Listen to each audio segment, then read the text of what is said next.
Oke, saya akan memberikan 3 rekomendasi saham yang menurut saya itu worth it untuk kita melakukan investasi. Saya Revaldi Lolowa, NIM saya 11180438. Kita akan masuk ke perusahaan pertama.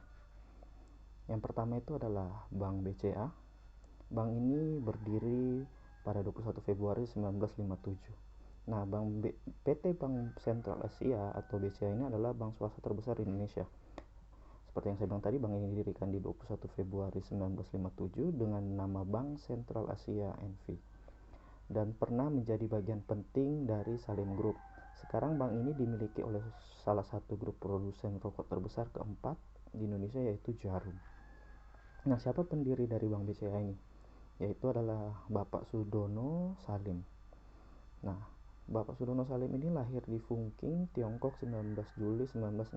Adalah seorang pengusaha Indonesia. Dia merupakan pendiri Salim Group.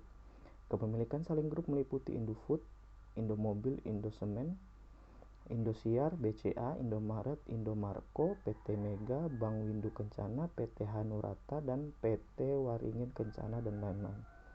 Selain itu, bersama Dujar Sutanto dan Sudwikatmono dan Ibrahim Rizjat, mereka dikenal dengan The Gangs of Four, mendirikan sebuah perusahaan tepung terigu terbesar di Indonesia, yaitu PT Bogarsari Flour Mills. Nah, PT Bank Sentral Asia ini masuk ke pasar bursa efek itu pada 31 Mei 2000. Nah, mereka bergerak di jasa keuangan atau perbankan. Nah, untuk kinerja perusahaan itu, yang pertama, pertumbuhan kredit BCA konsisten, di mana ini lebih tinggi dari dengan industri perbankan yang sekelas dengan mereka. Nah, terus untuk perusahaan yang dikelola perusahaan ini dikelola dengan sangat efisien dan prudent.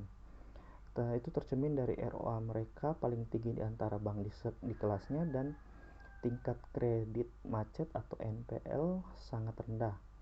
Nah, ini juga membuktikan bahwa mereka itu terbaik di kelompok bank sekelasnya. Terus di manajemen mereka sangat profesional. Nah, di belakang kinerja BCA yang super worth ini, yang tercermin selain dari indikator kinerja keuangan, tetapi juga dari mayoritas pimpinan BCA berasal dari internal, yang menunjukkan bahwa BCA itu mampu mengkaderisasi dalam perusahaan dengan sangat kuat dan sangat tercermin. Nah, ini adalah income BCA yang dimana setiap tahunnya mereka selalu mengalami kenaikan income, yaitu di tahun 2019 kemarin itu adalah 28 miliar sekian. Nah, untuk bagaimana dengan saham mereka? Nah, untuk saham mereka itu PT Dwi Wamuya Investana Andalan itu memegang sekitar 13 miliar 500 dan seterusnya, itu sekitar 54,94% dari saham BCA. Dan untuk yang disebar ke masyarakat itu sekitar 11 miliar sekian, itu menunjukkan 45,06%, yaitu total saham mereka yang mereka edarkan sekitar 24 miliar 655 juta 10.000. Nah, untuk bagaimana pembagian dividen mereka? Nah, dalam pengumuman jadwal dan tata cara pembagian dividen di tahun 2019, Bank Sentral Asia menyampaikan keputusan Rapat Umum Pemegang Saham Tahunan atau RUPST bahwa mereka akan membagikan dividen tunai senilai 555 per saham. Nah, jumlah itu sudah termasuk dividen internal tunai senilai 100 yang telah dibayarkan perseroan pada 20 Desember 2019. Nah, untuk perusahaan yang selanjutnya itu saya menyarankan ke Unilever. Nah, Unilever ini berdiri pada 15 Desember 1933. Nah, sebagai Unilever ini berdiri di Indonesia. Masuk ke Indonesia itu pertama sebagai perusahaan Lever Z Fabriken NV pada 22 Juli 1980. Nama perusahaan diubah menjadi PT Lever Brothers di Indonesia pada tahun 30 Juni 1990. Kemudian berubah lagi, nama perusahaan diubah menjadi PT Unilever Indonesia Tbk terbuka. Siapa pendiri dari Unilever ini? Yaitu adalah The First Viscount Leverhulme dan James Darcy Lever. Nah, ini adalah penampakan dari pendiri perusahaan Unilever. Nah, Lever Brothers itu adalah sebuah perusahaan asal Britania Raya yang didirikan pada tahun 1885 oleh dua orang bersaudara, The First Lever Hulme dan James Darcy Lever. Keduanya berinvestasi dan sukses mempromosikan proses produksi sabun baru yang diciptakan oleh William Hope Watson. Nah, PT Unilever ini masuk ke Bursa Efek Indonesia itu pada 11 Januari 1982. Nah, ini bergerak mereka memproduksi produk yang untuk kebutuhan sehari-hari. Nah, bagaimana dengan kinerja perusahaan ini? Untuk kinerja perusahaan ini mereka RO Return on Equity atau ROE Unilever mencapai 142%.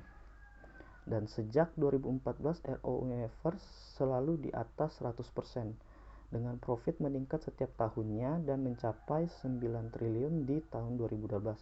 Nah, ROE ini mencerminkan kemampuan perusahaan menghasilkan profit dari setiap equity yang diberikan pemegang saham, yaitu angkanya selalu di atas 100%. Artinya dari setiap 1 rupiah modal pemegang saham, manajemen Unilever ini bisa deliver keuntungan selebih dari 1 kali modal. Nah, yang kedua itu karena dikelola dengan sangat efisien. Unilever tidak membutuhkan injeksi modal sehingga profit dibagikan sebagai dividen ke pemegang saham. Angka dividen payout atau porsi profit dibagikan sebagai dividen. Unilever mencapai 100% dalam beberapa tahun terakhir. Keuntungannya semuanya dikembalikan ke pemegang saham. Nah, jarang di perusahaan di Indonesia itu memiliki dividen payout setinggi Unilever. Logikanya kalau kinerja tidak bagus, tidak mungkin manajemen Unilever membagikan semua profit sebagai dividen. Oke, yang ketiga itu adalah perusahaan Unilever dikatakan hampir tidak punya hutang. Nah, perusahaan dengan aset sebesar Unilever hampir dikatakan tidak punya hutang di bank. Revenue atau pendapatan Unilever beberapa kali lipat lebih besar dibandingkan aset perusahaan, yang menunjukkan efisiensi operasi perusahaan dalam menjalankan bisnisnya. Oke, ini adalah net income Unilever. Di tahun 2017 ke 2018 mereka memiliki kenaikan net income, tapi pada tahun 2019 ada penurunan, namun di tahun 2020 naik lagi. Nah, penurunan di tahun 2019 itu berdasarkan laporan keuangan. Penurunan laba itu disebabkan oleh turunnya penghasilan, yang dari penghasilan itu karena ada Unilever menaikkan biaya pemasaran yang dari 7 triliun menjadi 8,5 triliun. Nah, penurunan penghasilan itu penurunan penghasilannya itu adalah perusahaan mendapatkan keuntungan dari transaksi penjualan aset kategori spread. Unilever menjual hak untuk mendistribusikan produk yang menggunakan merek dengan global, merek dagang lokal dan daftar pelanggan di Indonesia kepada PT Consulting di Indonesia. Itu yang menyebabkan mereka mengalami penurunan di tahun 2019. Nah, untuk saham dan dividennya mereka, saham yang beredar untuk perusahaan Unilever ini sekitar 8.572.700 lembar. Sementara untuk pembagian dividen dalam rapat umum pemegang saham RUPS Unilever Indonesia digelar pada Jumat 24 bulan 7 tahun 2020, pemegang saham perseroan menyetujui pembagian dividen final dari laba bersih perseroan sejumlah Rp107 per saham setelah stock split atau setara dengan 4,1 triliun. Angka tersebut sesuai dengan kalkulasi bisnis jika merujuk pada laba bersih perseroan pada tahun 2019, yaitu 7,39 triliun. Jumlah saham yang beredar sebanyak 38,11 miliar unit dan komitmen perseroan untuk membagikan rasio pembayaran dividen sebesar 100%. Nah, lanjut ke perusahaan yang ketiga, yaitu PT Telkom Indonesia. Nah, PT Telkom Indonesia ini berdiri pada 1 Mei 1991. Nah, biasa disebut Telkom Indonesia atau Telkom adalah perusahaan informasi dan komunikasi serta penyedia jasa jaringan telekomunikasi secara lengkap di Indonesia. Telkom mengklaim sebagai perusahaan telekomunikasi terbesar di Indonesia dengan jumlah pelanggan telepon tetap sebanyak 15 juta dan pelanggan telepon seluler sebanyak 104 juta.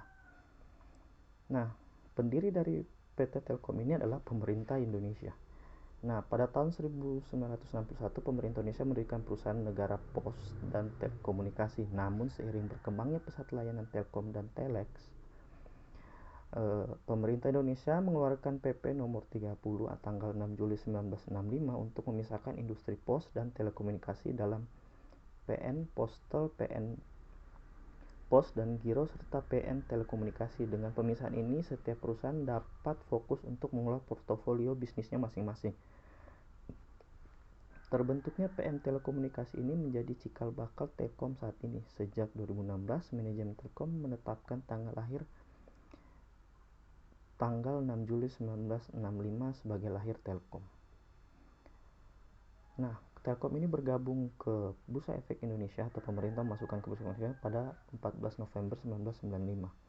Nah, perusahaan ini bergerak di bidang telekomunikasi. Bagaimana dengan kinerja perusahaan?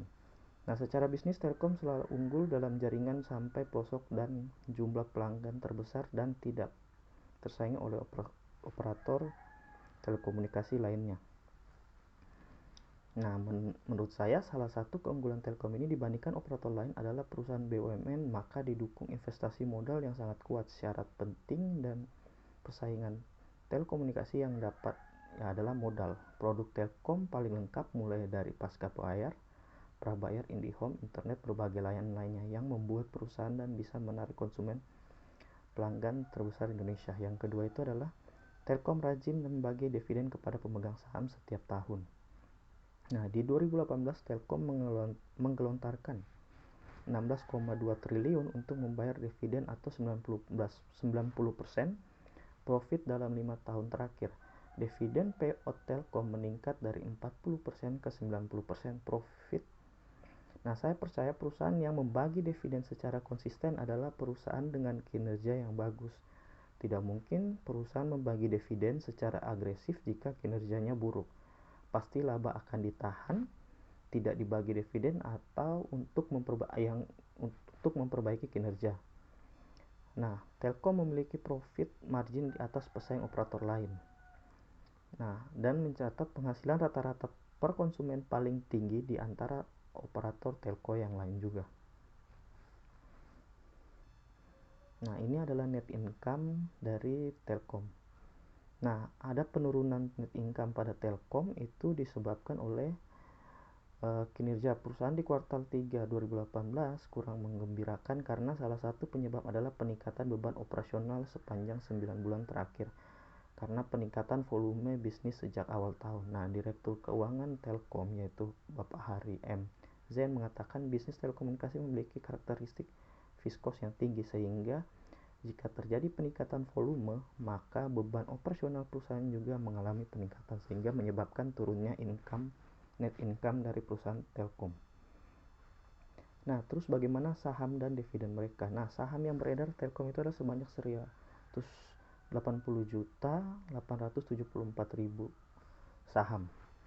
Nah, untuk PT Telekomunikasi bagaimana dalam pembagian dividennya? Ya, PT Telekomunikasi Indonesia itu akan membagikan dividen dari keuntungan tahun buku di 2019 sebesar 15,26 triliun atau 154,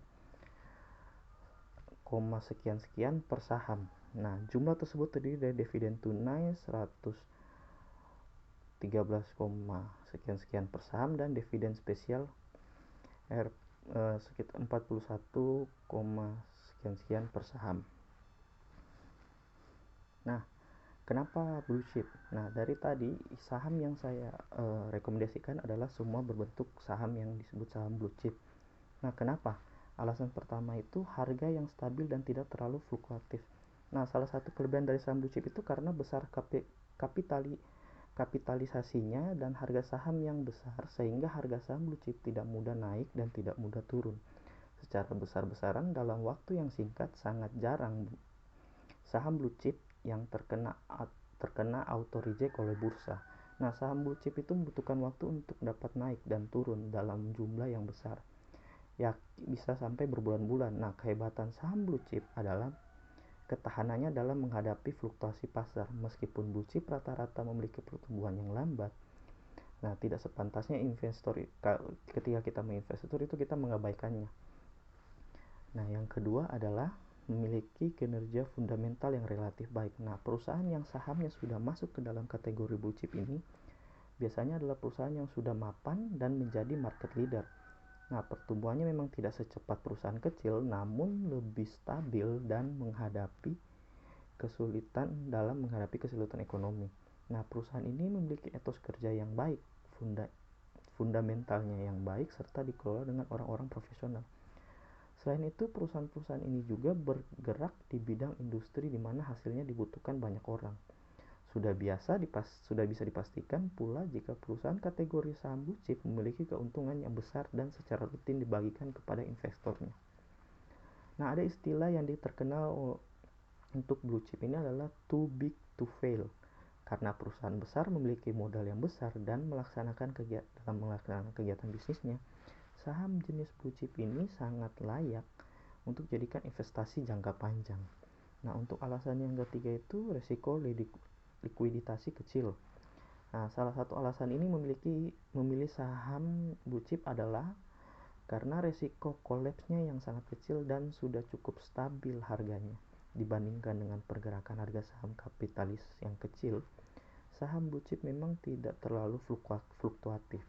Namun resiko dalam bertransaksi saham ini pun pastinya lebih kecil bila dibandingkan dengan resiko berinteraksi saham goreng berkapitalisasi kecil. Oke, itu sekian dari saya. Terima kasih.